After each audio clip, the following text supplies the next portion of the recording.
సంఖ్యాకాండము 6వ అధ్యాయము. నాజీరు ప్రత్యేకముగా ఉండు దినములు నిండిన తరువాత వాని గూర్చిన విధి ఏదనగా, ప్రత్యక్షపు గుడారము యొక్క ద్వారమునొద్దకు వానిని తీసుకుని రావలెను. అప్పుడతడు దహనబలిగాను నిర్దోషమైన ఏడాది మగగొర్ర పిల్లను, పాపపరిహారార్థ బలిగాను నిర్దోషమైన ఏడాది ఆడుగొర్రె పిల్లను, సమాధాన బలిగాను నిర్దోషమైన ఒక పొట్టేలును, గంపెడు పొంగని పిండి అనగా గోధుమ పిండి వంటలను, నూనె కలిపిన గోధుమ పిండితో చేసిన భక్ష్యములను, నూనె పూసిన పొంగని పూరీలను, వాటి నైవేద్యమును, పానార్పణములను అర్పణముగా యెహోవా యొద్దకు తేవలెను. అప్పుడు యాజకుడు యెహోవా సన్నిధిని వాటిని తెచ్చి అతని నిమిత్తము పాప పరిహారార్థ బలిని, దహన బలిని అర్పింపవలెను. యాజకుడు ఆ గంపెడు పొంగని భక్ష్యములతో ఆ పొట్టేలును యెహోవాకు సమాధాన బలిగా అర్పింపవలెను. వాని నైవేద్యమును, వాని పానార్పణమును అర్పింపవలెను.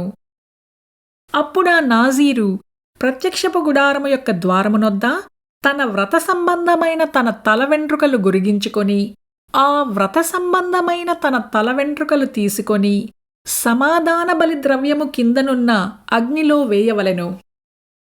మరియు యాజకుడు ఆ పొట్టేలు యొక్క వండిన జబ్బను, ఆ గంపలో నుండి పొంగని ఒక భక్ష్యమును, పొంగని ఒక పూరీని తీసుకొని నాజీరు తన వ్రత సంబంధమైన వెంట్రుకలు గొరిగించుకొనిన పిమ్మట అతని చేతుల మీద వాటినుంచవలెను.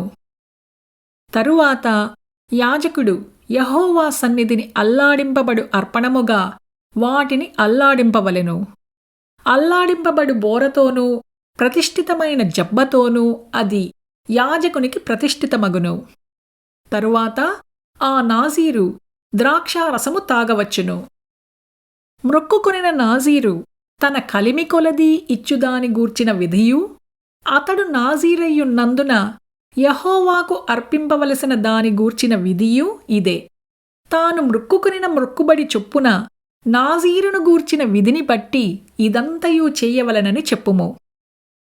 యెహోవా మోషేకు ఈలాగు సెలవిచ్చెను.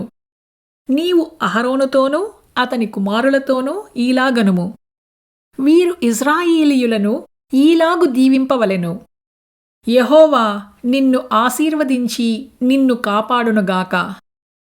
యెహోవా నీకు తన సన్నిధిని ప్రకాశింపచేసి నిన్ను కరుణించునుగాక. యెహోవా నీమీద తన సన్నిధి కాంతి ఉదయింపజేసి నీకు సమాధానము కలుగజేయునుగాక. అట్లు వారు ఇజ్రాయేలీయుల మీద నా నామమును ఉచ్చరించుట వలన నేను వారిని ఆశీర్వదించెదను.